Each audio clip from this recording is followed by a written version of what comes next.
es sábado 29 de enero de 2022. Si tiene ganas de probar suerte, vaya a comprar la tinta. Porque hoy, por primera vez en mucho tiempo, estamos completos todos los integrantes de Jugo de Caigua. Por primera vez, tome foto. Por primera vez en guarde esta imagen. En 2022. La primera vez en 2022. ¿Qué tal? Bueno, vamos a revisar la semana, ahora sí, completos. ¿Por quién comenzamos? ¿Quién quiere empezar? Vamos a cambiar de temática. No quiero ser un dictador. Alberto de Belaúnde quiere empezar. Estoy muy emocionado porque no solo tengo tema, sino que ya empecé a escribirlo. Esto lo grabamos sábado, nunca ha pasado. De hecho, empecé a escribirlo ayer, eso nunca me había pasado en la vida. Estoy muy emocionado. No, lo que pasa es que leí un informe de Human Rights Watch y Outright International. La primera es una ONG de derechos humanos bien conocida y la segunda es una ONG de derechos LGTB, que sacan un informe sobre la situación de las personas LGBT en Afganistán, ahora que han retomado los talibanes, ¿no? Y bueno, el informe es muy interesante, atroz, como se imaginarán, absolutamente devastador. Pero lo peor del informe, y lo peor de los casos que te cuentan, es que no es pues que estos talibanes llegan del espacio exterior y aparece la homofobia y la transfobia con ellos, ¿no? O sea, tú lees los testimonios y te das cuenta que es algo con lo que han tenido que lidiar toda su vida y que simplemente la llegada de los talibanes al poder ha permitido un canal institucional para que familia, amigos, exparejas canalicen todo este odio hacia la comunidad LGBT. Entonces hay una serie de reflexiones en el informe en esa línea, también sobre la responsabilidad de los países que invadieron Afganistán. Hay como que varios enfoques interesantes y mucho testimonio directo. Han entrevistado directamente a 60 personas de como 11 regiones de Afganistán. Y nada, hay varios como datos interesantes. Por ejemplo, hay menos testimonios de mujeres bisexuales o mujeres lesbianas, porque es más complicado llegar a ellas. Porque entre otras cosas las mujeres no pueden ir solas por la calle. Entonces la manera de acceder a las entrevistas era mucho más fácil con otros miembros de la comunidad LGBT que con las mujeres. Entonces nada, ahí hay como mucha información y me parece un caso de violación de derechos humanos y de barbarie que creo que requeriría un poquito más de presencia a nivel internacional. Y claro, tú puedes pensar, ok, ¿qué pasaría si en una sociedad como la peruana, de pronto ocupara el poder pues un radical evangélico, ¿no? Un Esdras, y claro, se canalizaría algo que ya está acá presente entre nosotros. Es lo que pasa con el cuento de la criada, ¿no? Y que creo que está como súper claro, sobre todo en el segundo libro, en los estamentos. O sea, no es, ya, ok, esos patas eran unos locos al margen de la sociedad, pero no solo su toma del poder, sino lo fácil de transformar toda la sociedad es porque todo ese machismo, toda esa misoginia está ahí instalada, ¿no? Si no, sería simplemente inviable. Entonces, sí, ahí hay algo interesante que desarrollar y de preguntarnos, ¿no? O sea, ¿qué lecciones podemos sacar incluso de las situaciones que parecen más lejanas y barbáricas? Yo creo que eso es lo valioso, sería lo valioso de tu artículo, cómo terminas haciendo reflexionar a alguien que está tan lejos de Afganistán, viendo cómo lo puede involucrar. Sí. Estas imágenes, perdón. Perdón, están los paralelos con el Holocausto, ¿no? Que está esta idea de que la sociedad alemana existía este antisemitismo tan profundo, entonces que analizó algo que ya estaba ahí, que no era solamente que los jerarcas nazis fueran unos antisemitas y solamente ellos son los culpables, sino que hay algo ahí en la sociedad que está latente y que una vez que hay un sistema político que lo presenta como posible, entonces salen todas estas otras cosas. Lo fácil que es sacar lo peor de la sociedad es al toque, ¿no? Porque lo tenemos ya dentro y es simplemente canalizarlo. Sí, Dale. estuve leyendo, no me acuerdo ahorita dónde, por eso no te puedo mandar la referencia, algo sobre cómo en Islam la homosexualidad solía ser mucho más tolerada, sobre todo la homosexualidad femenina, por esta cuestión de la segregación de género tan profunda. Entonces, que han habido más bien cambios en eso y que O sea, ahí hay todo sería un... aceptada sino tolerada o negada o velada. Ahí hay todo un tema que, digamos, no, tal vez mencione, pero no quisiera profundizar porque no he estudiado, pero es el rol de la colonización en la homofobia y la transfobia en sociedades lo mismo pasó en América, ¿no? En sociedades que tenían una mirada mucho más tolerante hacia la diversidad sexual en general, ¿no?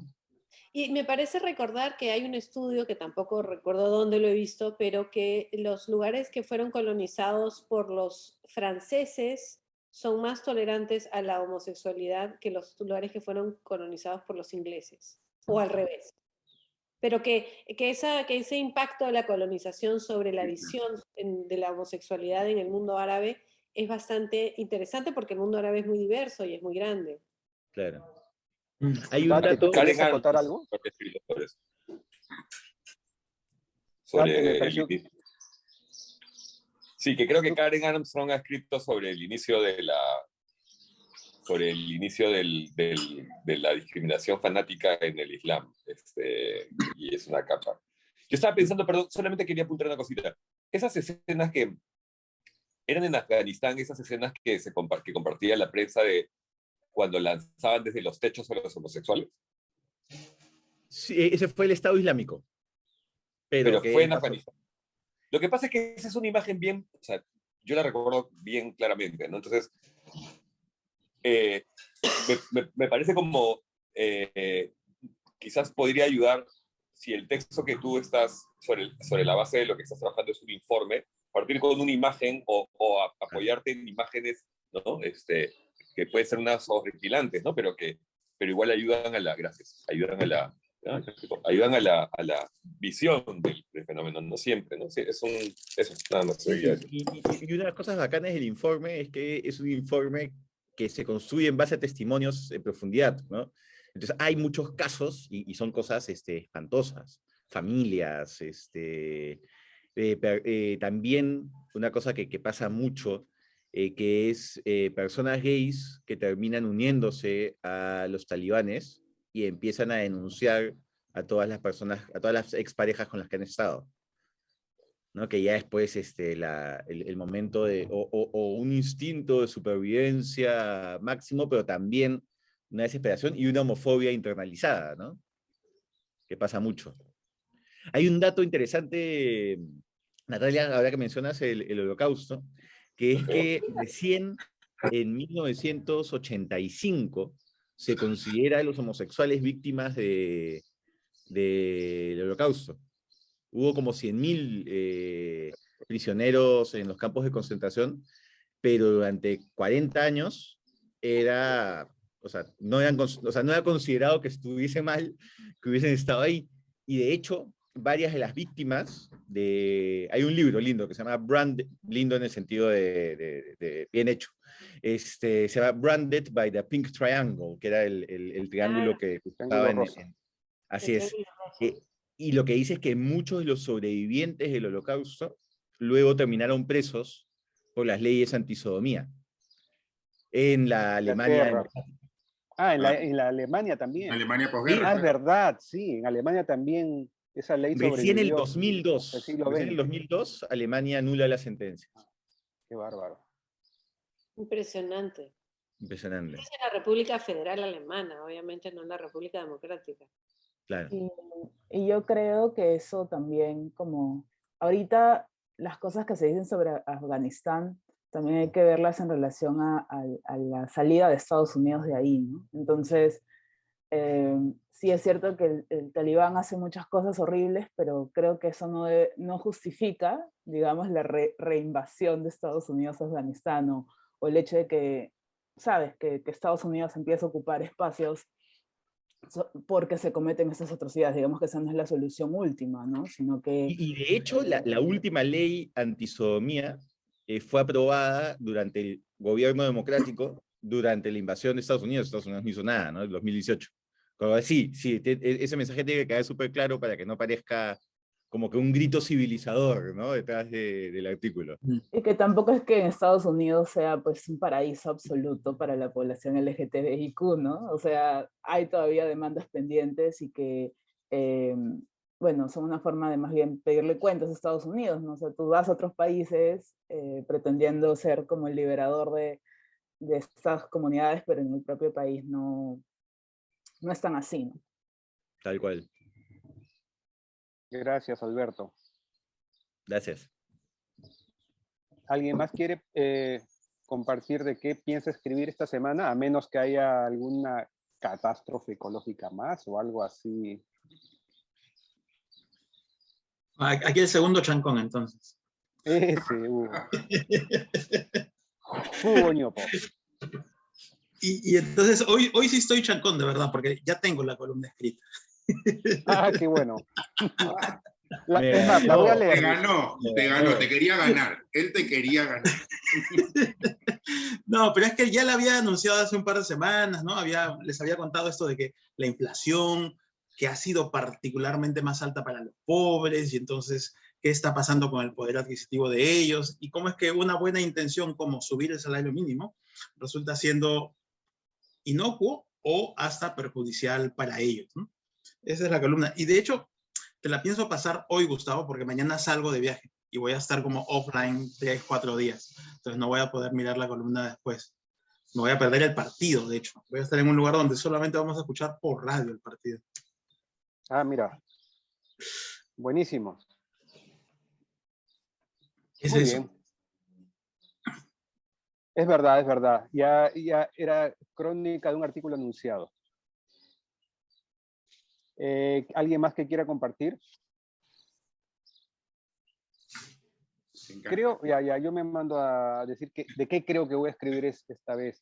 Esta semana ocurrió que cerraron una radio, ¿no? Que es PBO, que es, digamos, muy crítica del gobierno, y la cerraron porque tiene problemas desde el 2013 con respecto a la licencia, ¿no? A la licencia de las ondas, que es de todos los peruanos, ¿no? Entonces, al margen de eso, y claro, hemos visto cómo en las redes los que son críticos de este gobierno han dicho que esto es un atentado contra la libertad de prensa, la libertad de expresión y todo eso, ¿no? Y han salido a defender a una radio que claramente está, pues,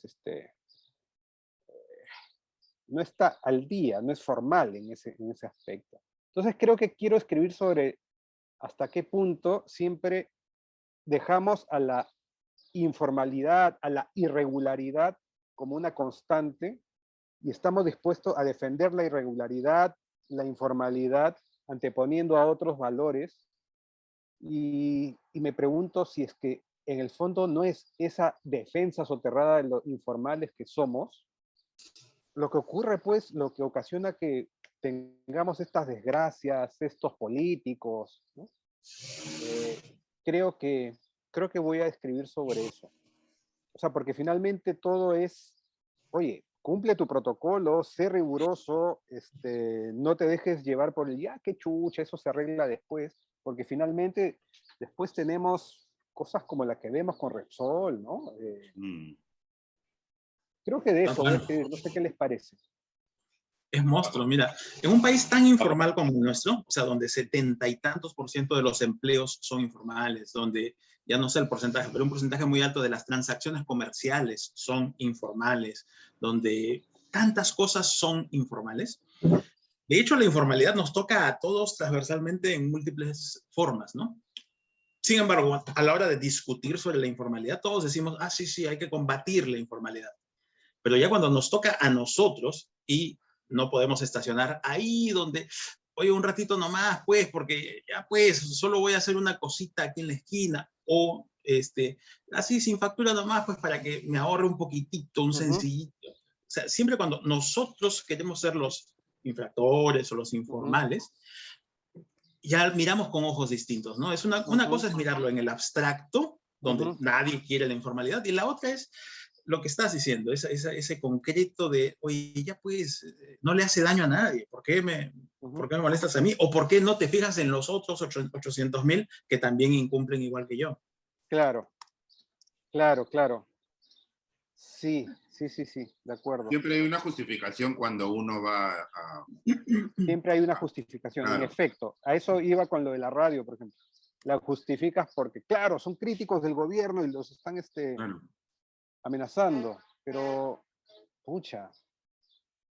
No. Siempre hay una justificación para hacerlo, o para cometer el delito, o para estar en contra del delito, ¿no? Siempre hay una justificación y no hay una norma, una regla, porque no tenemos no estamos normalizados con la regla. Me subo, es lo que yo siempre decía cuando vas a Europa y te subes a los buses, y en los buses en algunos países no tienes que pagarlos, o simplemente no te controlan el ticket, tú lo compras y subes y ya está. Y yo decía, ¿esto en Perú cómo sería? O sea, esto no funciona. O sea, porque siempre tenemos la cosa de sacarle la vuelta a todo y a justificar tanto el cometerlo y a criticarlo, ¿no? Entonces, es eso, es un poco la regla, no la tenemos en el ADN. Hay un dato que dijo Cifuentes interesante, que es que en el año pasado se han cerrado alrededor de 30 radios informales en el interior y ahí nadie se raja la vestidura, así que, o sea, como que solamente uno, o sea, fuese motivo de debate, de controversia cuando ocurre aquí, ¿no? Y que es lo de siempre, ¿no? Eso también me parece un dato, o sea, habría que profundizar, yo profundizaría un poquito en ese dato, ¿no? O sea, efectivamente cuántas radios fueron, cuán a menudo hacen esas intervenciones, ¿no? O sea, para poner ese contexto también, ¿no? Que no limitara una problemática de Lima o lo que fuera, ¿no? O sea, no es un asunto de Lima, ¿no? O sea, pero lo de siempre, pues, ¿no? Igual que el derrame, igual que todo, ¿no? Tiene que pasar en Lima para que la gente se arañe. O para que pienses que es importante, más bien, ¿no? O sea, para que pienses que es un problema. Para que lo vean. Para que lo vean, claro, o sea, la visibilidad. Para que lo veamos, en realidad. O sea, no... Acá, anotando todo. Buenísimo. Muchas gracias. ¿Quién más se anima? Alejandra. No se te escucha, ¿no?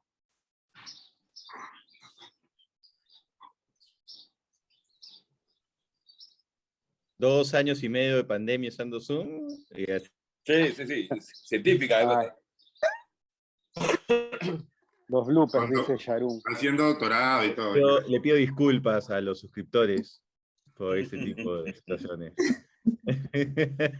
No representa el sentir. Me parece un error técnico. Es un error técnico. Es un error técnico. Producción. Es culpa de producción. No sé qué pasa. Ahí está. Ya Escucha vos. Ya está. La Es informalidad. que yo no soy Zoom, en verdad. Uy, ella ya está Solo en soy Zoom otra. con ustedes. Por eso. Qué mal. El Zoom es muy boomer. El Zoom es muy boomer. No, literal. Nadie más me llama. No. Aquí usamos Blue Jeans, porque como trabajan con los militares, Zoom tiene demasiados problemas de seguridad. Sí, ya bueno, Ok.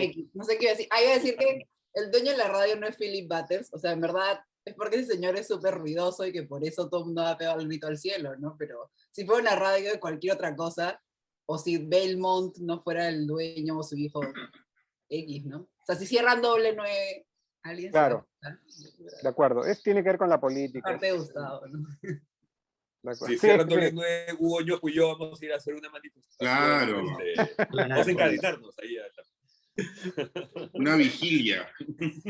Ahí. Con arena hash, ¿no, Alberto? No, ni cagando.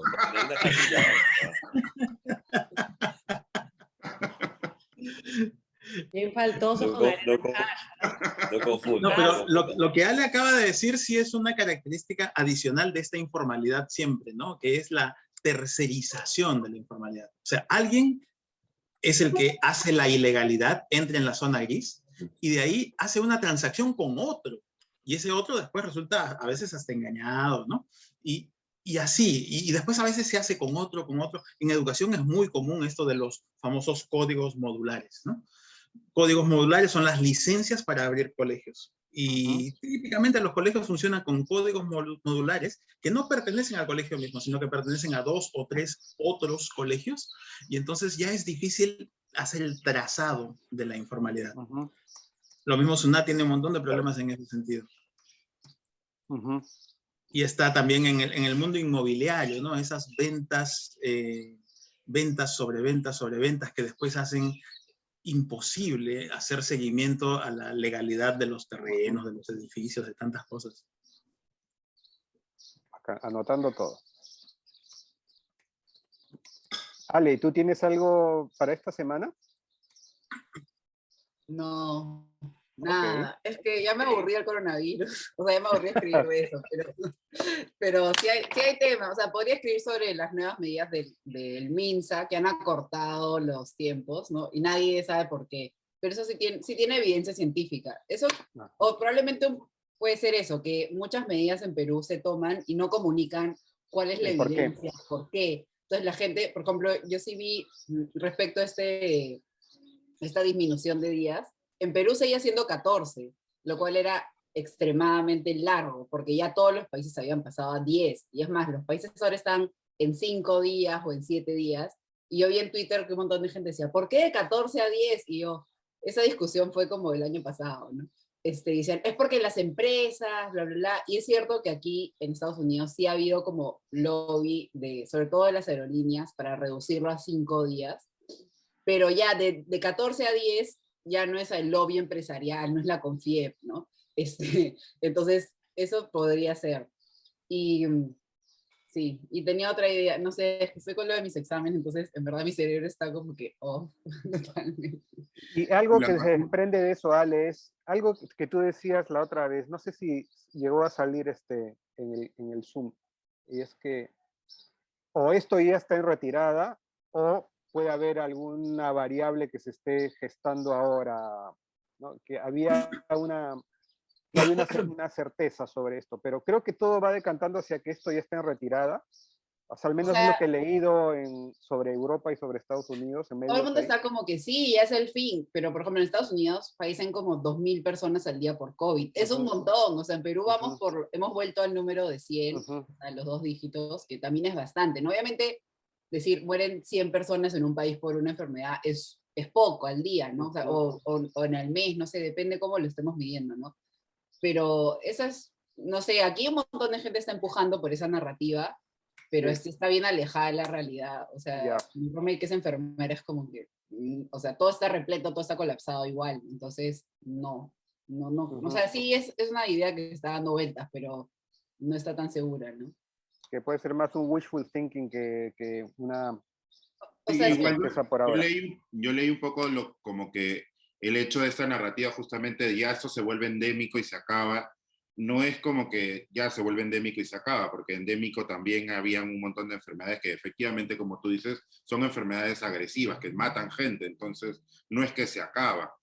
Y las posibilidades de la evolución, además del virus, cómo puede afectar. Entonces, eso es un poco lo que se está obviando, digamos, en esa narrativa esperanzadora, ¿no?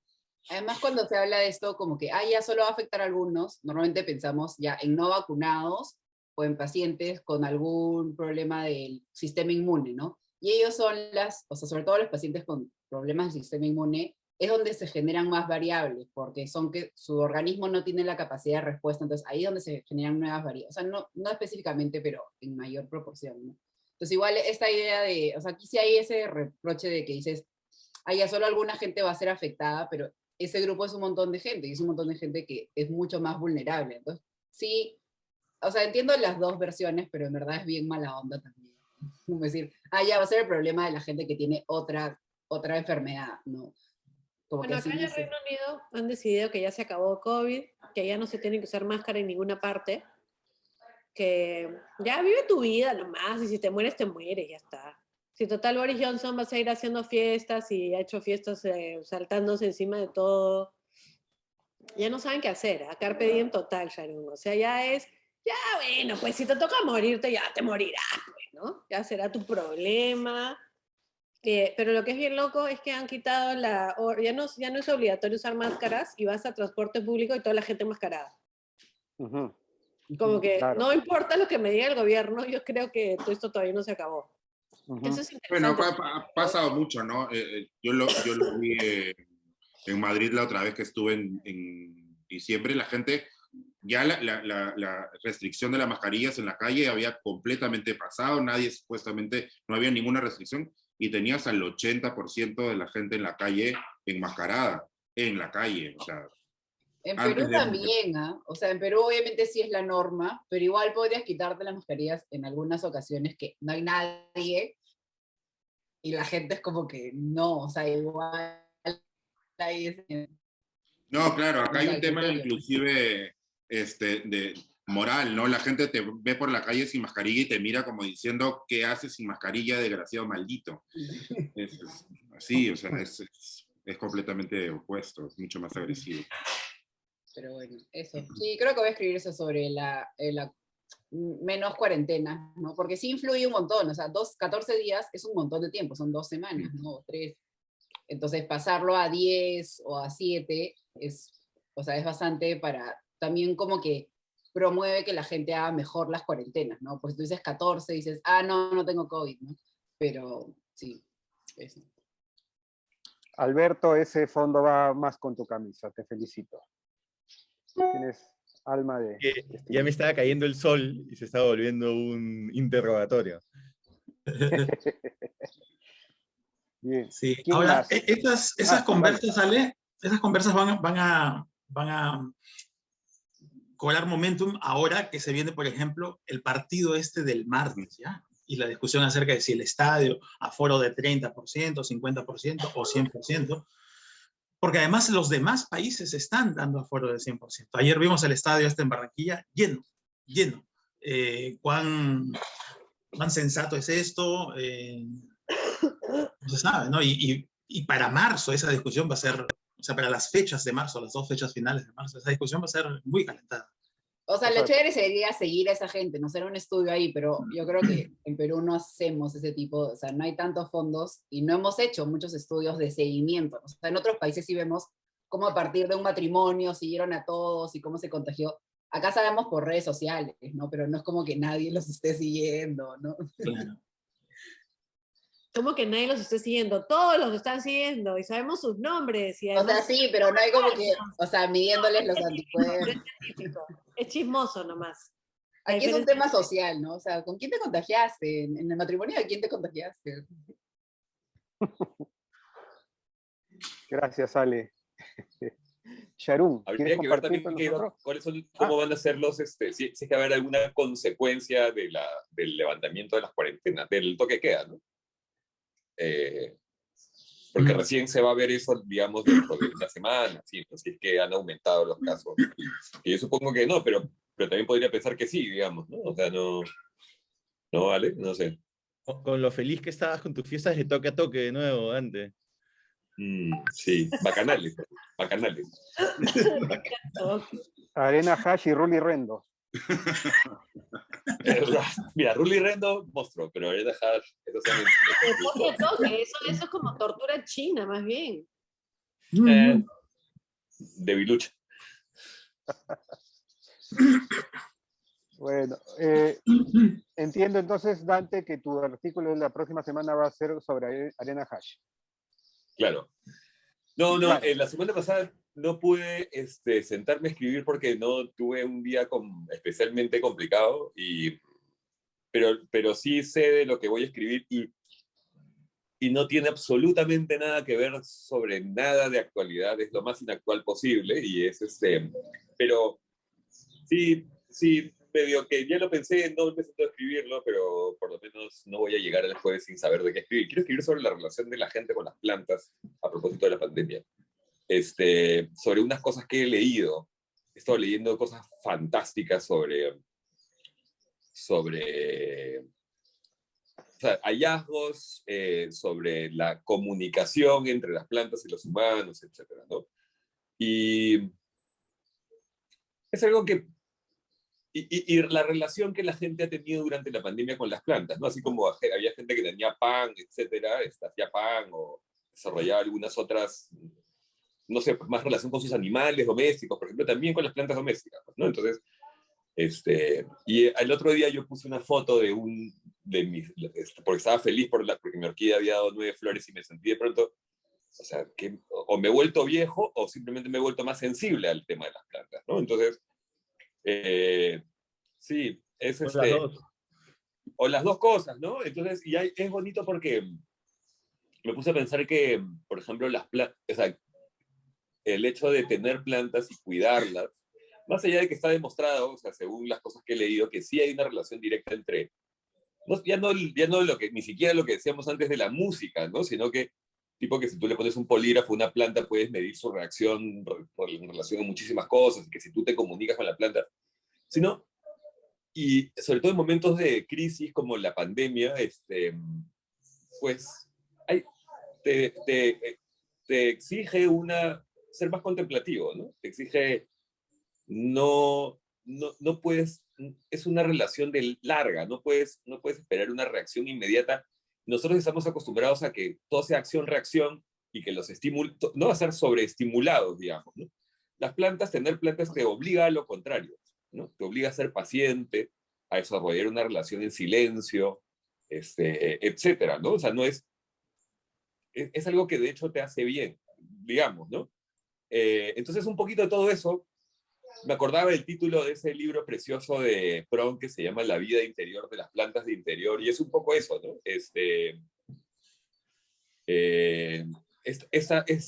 Además, yo siempre he tenido una cosa con los árboles, por ejemplo, ¿no? Como que fuese como que mi relación con las plantas, con los árboles, las plantas o el mundo vegetal siempre se ha sido algo más como viril, si se quiere, ¿ya? Y la que era mi mujer sí tenía una relación, digamos, sostenida, que le daba paz yo con las plantas, ¿no? Y yo no la supe apreciar, digamos, ¿no? No es que me arrepienta, pero simplemente no la entendía hasta posteriormente, ¿no? Entonces, no sé, es una historia como personal de mi relación con las plantas mezclada con un poco de todo lo que les he dicho, ¿no? O sea, en verdad, empecé a pensar en mi ideas y anoté, o sea, tengo como para hacer un ensayo, en realidad, ¿no? Bacán. Entonces, eso, ¿no? O sea, solamente mencionando cuestiones, highlights científicos, en relación a las plantas y los humanos, ya habría para hacer una cosa. Claro, ya hay mucho bacán, más, ¿no? además de todas las experiencias que puede tener uno. O sea, acá, por ejemplo, con las plantas es una cosa bien loca porque, claro, lo que tú dices, la relación con las plantas es una relación a largo plazo, muy lenta, muy de observar. Y yo siempre he cuidado las plantas de mi casa hasta hace no mucho que Marco decidió empezar a cuidarlas. Pero claro, el cuidado de cada uno es diferente, justamente. Claro, entonces, esa la observación... buena mano existe. Eso suena a reclamo. No, porque ya hemos tenido nuestras catarsis de plantiles, pero, o sea, sí, o sea, es como que tú ves a una planta triste y dices, pobre mujer está terriblemente deprimida porque no la estoy viniendo a ver, porque no la riego yo una vez a la semana, pobrecita. A mí me dan una flojera las plantas, no hay forma, o sea, no puedo. No. Eso que dicen que los millennials son más pegados a las plantas, ¿ah? No, yo pensaría si se arriesgase una idea muy simplona, muy simplista y muy simplona, es que quizás tú eres de la generación que precisamente está sobreestimulada, ¿no? O sea, que todo es inmediatista, ¿no? O sea, que todo es, o sea, las redes sociales, o sea, todo es muy rápido. No, yo no, pues, o sea, yo efectivamente... que no, mi grupo de WhatsApp se llama Plantitas, porque todos mis amigos son, o sea, las plantas son los nuevos millennials gatos. son recontra plantiles. Sí, Suscribo. Yo estoy, dije que era una idea muy, o sea, lo que estaba diciendo es una explicación muy vasta. ¿No? Retráctate.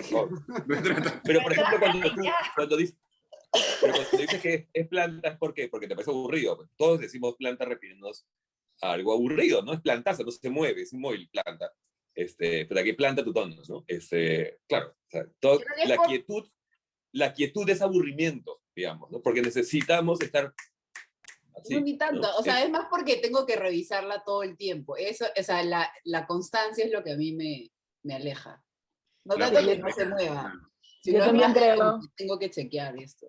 yo creo que esa cuestión de la personalidad es algo tal vez también rico de explorar, ¿no? Que hay personalidades más planteras que otras, tal vez, ¿no? Porque yo también No, siento que no tengo esa paciencia, como dice Ale, de ver las plantas. Y no es que en mi casa no hay, en mi casa hay plantas para cuidar, pero no, no sí, me pero ¿sabes qué cosa, no sé. Sharon? Hay una cosa que me parece mostra que es, o sea, y esto también habría que, yo sospecho que se podría hasta a través de un estudio averiguar, ¿no? Pero creo que es una cuestión también generacional.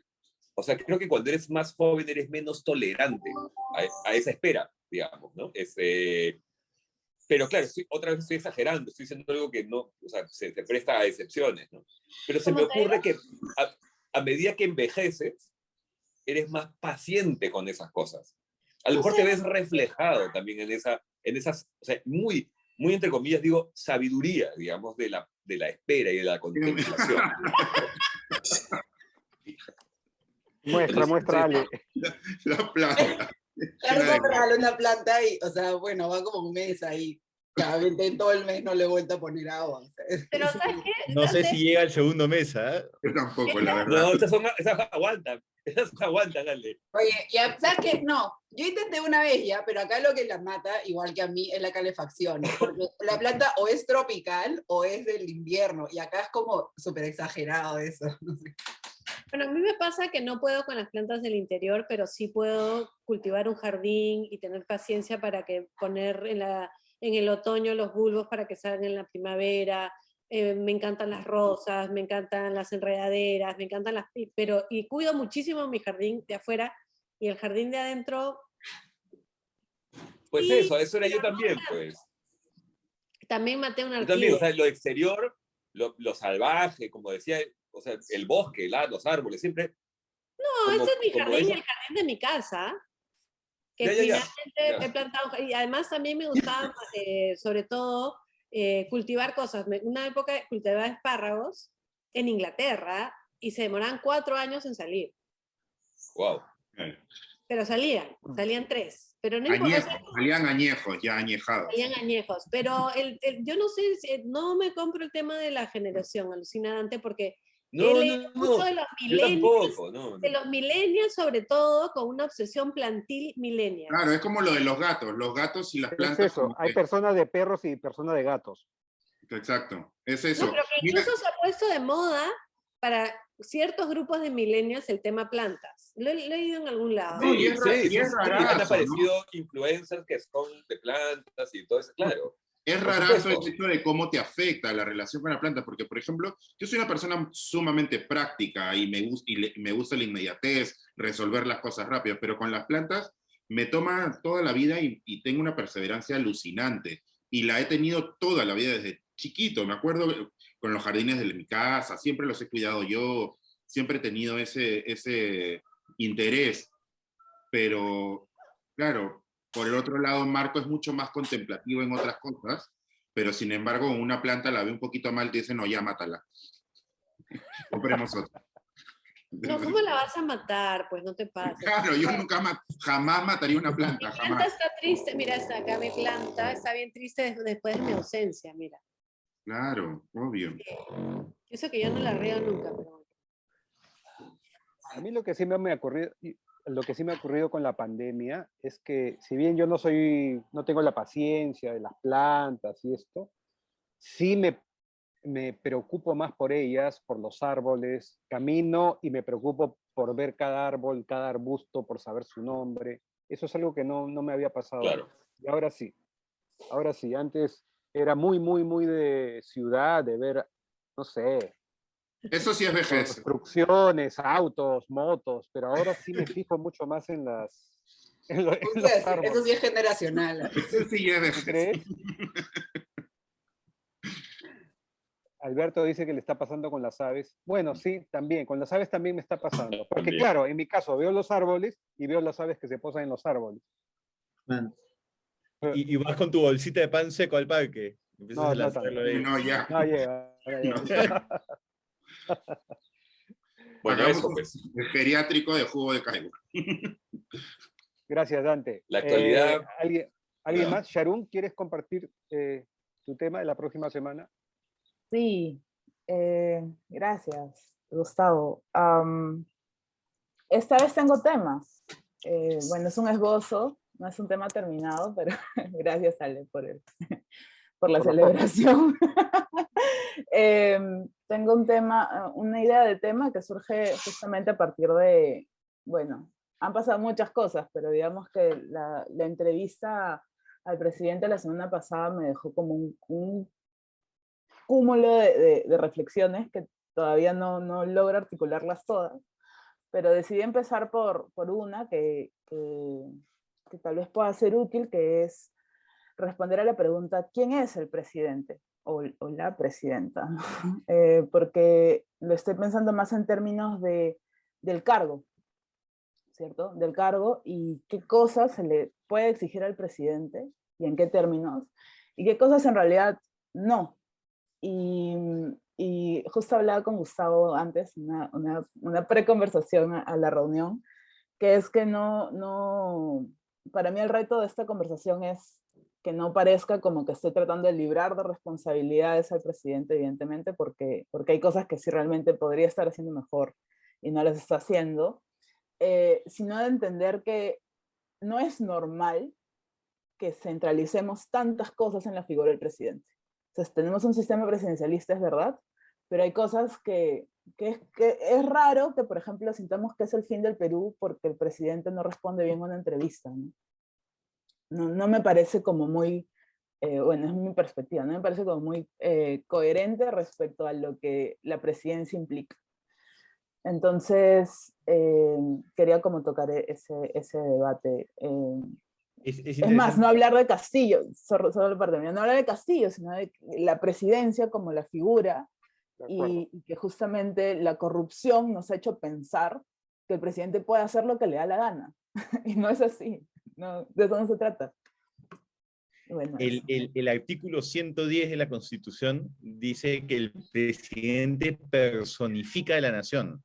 Eso, cuando tú se lo enseñas a constitucionalistas de otros países, flipan, ¿no? Porque es un nivel de caudillismo que en realidad tiene raíces históricas en el Perú bien profundas, ¿no?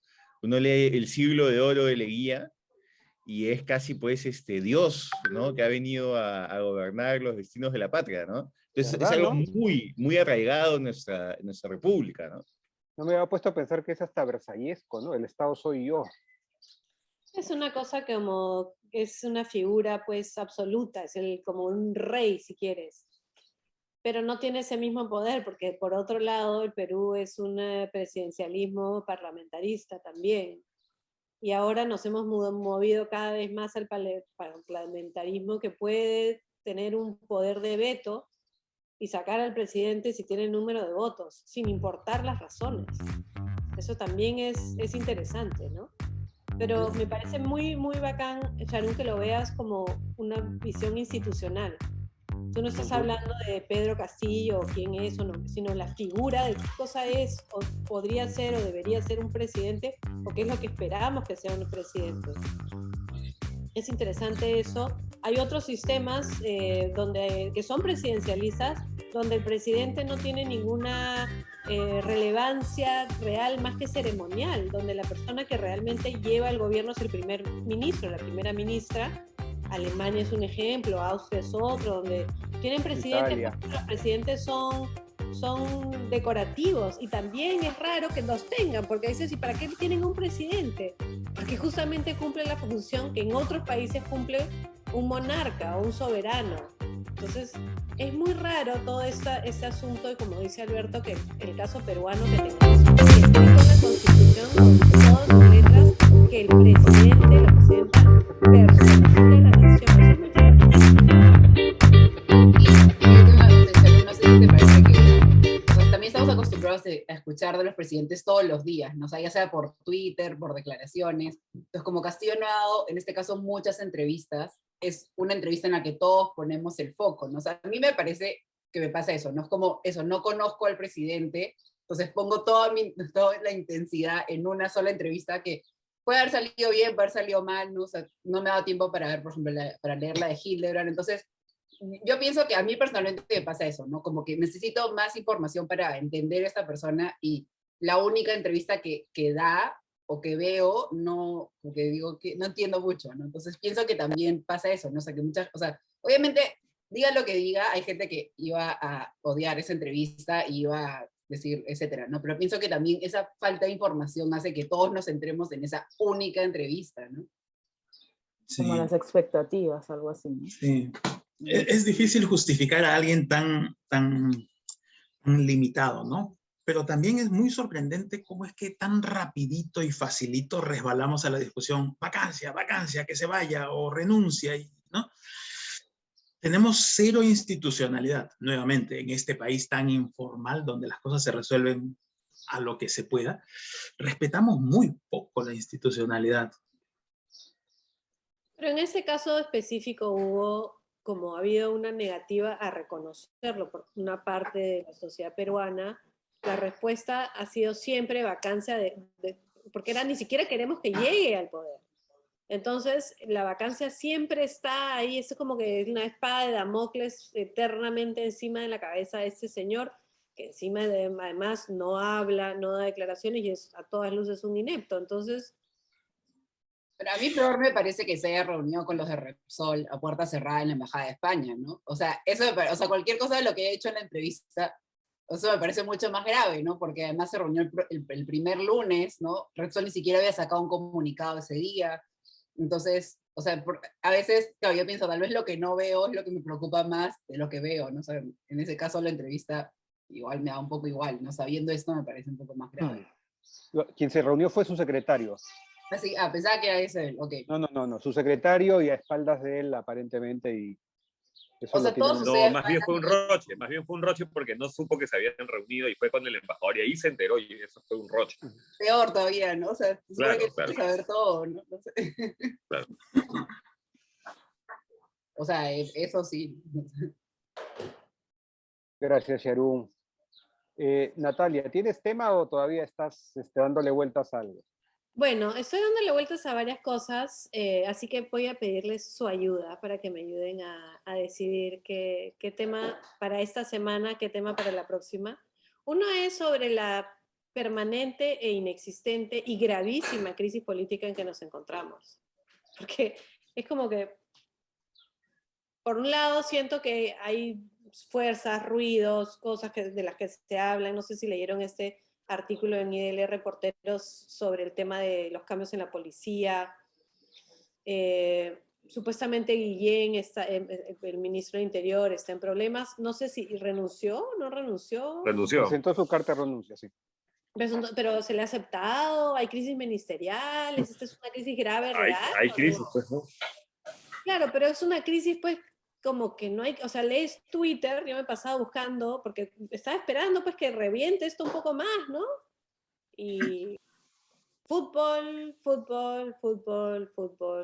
que todo el mundo está alegre, claro que estamos alegres que tenemos un triunfo en el fútbol, pero esta es una crisis grave y tampoco tiene respuesta, ¿no? Es como que todo se queda ahí en esta calma chicha, pero no sé qué decir al respecto, es como, crisis, ¿qué crisis? ¿No?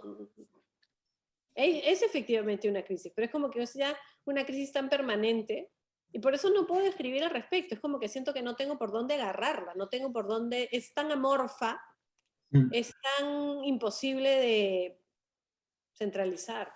Y Da Natalia, pena que de lo mejor de ese gabinete, si no lo mejor, pues ya concretamente se vaya precisamente frustrado, ¿no? Frustrado por el poco apoyo, por lo trucho, ¿no? Por lo trucho que aparentemente ve y no puede hacer nada el hombre, ¿no?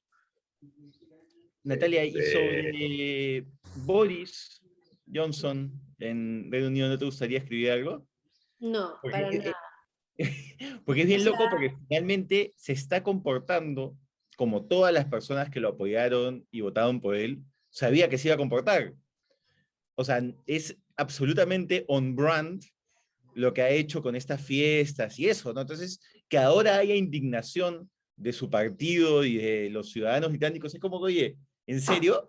¿En serio les Sí, o sea, si sorprende? ¿Les eliges parece a un indignante? payaso de primer ministro y te alucina que te esté mintiendo, que además que sabes que es un mentiroso y te molesta que te mienta, es como, amiga, date cuenta, o sea, este Tal cual. muchacho no es para ti, o sea, obviamente todo el mundo sabe que es un mentiroso y es un borracho y que va a decir lo que sea para salirse con la suya, pero es también me parece una crisis no crisis, es como, ya, sí, tonos en 10 Downing Street cuando dijo que estaban prohibidos.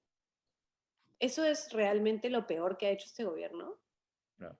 Uy, estaban tomándose sus vinos y sus chelas y sus whisky cuando la pobre reina Isabel estaba sola despidiendo al príncipe Felipe. O sea, siento que es como también un tema que no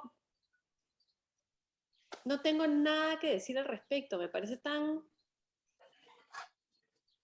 bajo, tan básico, tan aburrido, tan obvio. Y me parece que eso me pasa también con la crisis actual en el Perú. Estaba esperando más reacción, estaba esperando, bueno, sale Guillén, ¿qué va a pasar con la primer ministra? Ella también va a renunciar, va a ser una crisis del gabinete. No pasa nada. Bueno, Tal pero vez, tu artículo Claro, puede estar repleto de preguntas así, o sea, de interpelaciones, o sea, lo que esperabas encontrar, no una yo, respuesta. No sé, o sea, es que siento que no tengo nada que aportar a Ujú. a este debate. O sea, siento que es como, y sigo esperando pero, o una crisis real o alguna definición. pero a lo mejor no hace falta aportar un debate, sino como hacer oye, otra vez estamos perdiendo el rumbo, ¿no? O sea, No, estamos dejando que todas estas cosas pasen por encima y tenemos fútbol, estamos hablando de que si el presidente no sabe hablar en una entrevista o no, nos estamos debatiendo cosas tan básicas justamente y no nos estamos dando cuenta de los reales problemas y eso un poco. Nata, yo quería hacerte una consulta, de repente es un tema para más adelante o ahora, y es que a raíz del tema de Repsol y que nuestra larga historia es de industria extractiva aquí,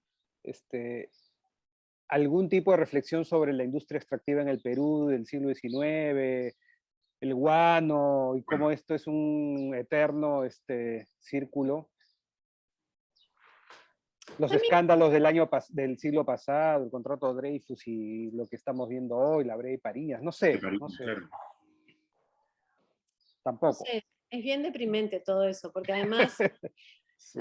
sobre todo cuando fueron los años del boom, lo recuerdo claramente. Recuerdo haber estado en un road show que trajeron a Londres, maravilloso, el Perú, exitoso, todo lo demás. Marca Perú, sí, marca Marca país. Perú, somos lo máximo. Y estaba con mi profesor un profesor muy distinguido mío que me enseñó economía cuando estaba yo haciendo la maestría. Y entonces me dijo, ¿qué piensas de todo esto? Además, él en esa época tenía un cargo muy importante en un think tank aquí. Y le dije, Víctor, esta es la nueva era del guano. O sea, están vendiendo humo, estamos una vez más haciendo lo mismo que siempre y esto va a terminar igual de mal que siempre. Dijo, pero ¿por qué tan negativa? Le dije, porque tomé tus clases. O sea, ¿qué más te Ya puedo tienes decir? un artículo ahí, Nata. Sí, pero es demás, estoy como que estoy rehuyéndole a ese negativismo tan Ajá. profundo en el que como ven me encuentro. ¿Ah? O sea, esto está... ayer describí a alguien que el Perú es una espiral siempre descendente. y no hay en la historia momentos en los cuales la institucionalidad haya funcionado. No. Así de tajante. Pero es que de repente la institucionalidad, mira, vamos a hacer un puente entre dos cosas. De repente la institucionalidad son como las plantitas, pues, porque no vamos a ver las reacciones inmediatas, sino que vamos a ver las cosas en el largo plazo. Pero el Perú Exacto. no tiene la mano de Dante Trujillo para que le den 9 botones de orquídea. Esta. Tal vez un momento en el que la institucionalidad sí funcionó, fue la transición de Paniagua, ¿no? Donde se sigue el cauce constitucional de cómo Ahí Natalia nos está mostrando, República Peruana. Está Pero haciendo su miren propio esa chat. caricatura, miren esa caricatura. Este es Ramón Castilla. Esto es 1860. Esto es a raíz de un cambio constitucional. El pueblo. Seguimos exactamente igual. Corre, hermano, que nos alcanzan. Viva el pueblo. Somos el pueblo. Atrás de cuenta el pueblo. 1860. Al día de hoy. O sea, ¿qué te puedo decir, Sharon? Venimos cambiando constitución, pero como si nada. Eso también, como siempre estamos en crisis, el otro día pensaba en esa pregunta, como a partir de cuándo, o sea, ¿es una misma crisis a lo largo de la historia o es que hay un sistema, desde dónde podemos contar el sistema que está en crisis ahora? ¿No? Porque también hemos cambiado tantas veces de constitución, se han creado instituciones, se han sacado otras, ¿no? Entonces, si me preguntaba si es que es la debacle de un mismo sistema hasta hoy, o sea, si lo que vemos hoy es producto pues, de un solo proceso, claro que es como se entiende la historia, me imagino, ¿sí? Pero no sé si me dejo entender, o si es que si es que en realidad nuestro sistema no es tan antiguo como pensamos, sino que se crea y se recrea. Antes de que respondas, Natalia, a propósito de lo que dice Sharon, hay una cosa que me parece bien interesante, que es que, o sea, justo a propósito de lo que dice Sharon, es que o sea, ya no es crisis, pues, es idiosincrasia. O sea, la crisis, por definición, es el epítome de un conflicto, ¿no? Claro, una fiebre. Es el quiebre o sea, es el conflicto máximo, ¿no? Un punto de ruptura. Entonces no podemos estar en crisis desde 1821, pues, o sea, la crisis es el modo de vida, es la idiosincrasia. ¿Ya? Entonces, ese lado, ese enfoque, a mí sí me parecería paja. O sea, ¿qué es crisis en el Perú? O sea, por ejemplo, ¿es la crisis medioambiental? No, pues porque si la semana pasada hubo otro problema en la Amazonía y no sé cuándo acá, siempre hay una crisis ambiental. Entonces, así vivimos, ¿no? Es un modo de vida, es un mal institucionalizado en relación a lo ecológico, digamos, que tiene picos, pero no es una crisis. O sea, una crisis sería que viviésemos en un estado absolutamente ordenado y de pronto ocurre algo inusual como que se derrama el petróleo y todo el mundo dice, aguante, eso nunca ha pasado. No, pero pasa siempre. Lo mismo podría llevarse a todo, ¿no? Me parece. Entonces, sobre la idea de la crisis peruana, me parece, ahí hay un texto monstruo. O sea, sobre nuestra propia idea de la crisis. ¿Cuándo decimos que hay crisis? Políticamente siempre hay crisis. O sea, es que perpetua, por lo menos desde hace 20 años hay crisis. Y siempre ha habido crisis. Entonces, ¿de qué crisis hablamos si siempre estamos en crisis? Entonces, así vivimos. Esa es nuestra idiosincrasia. Entonces, me parece más bonito.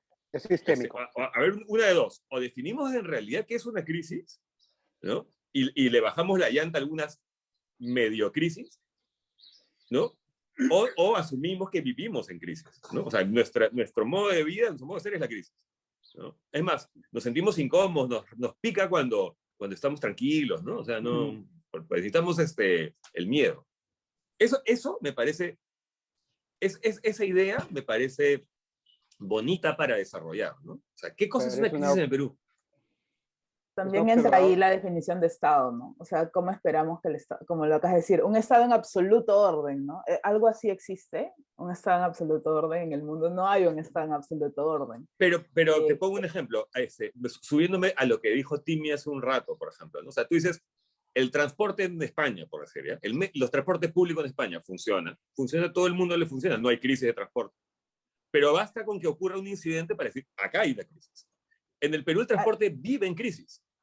O sea, desde que yo conozco el transporte público hay crisis. Entonces, ¿de qué crisis hablamos? No hay crisis, pues así es el transporte.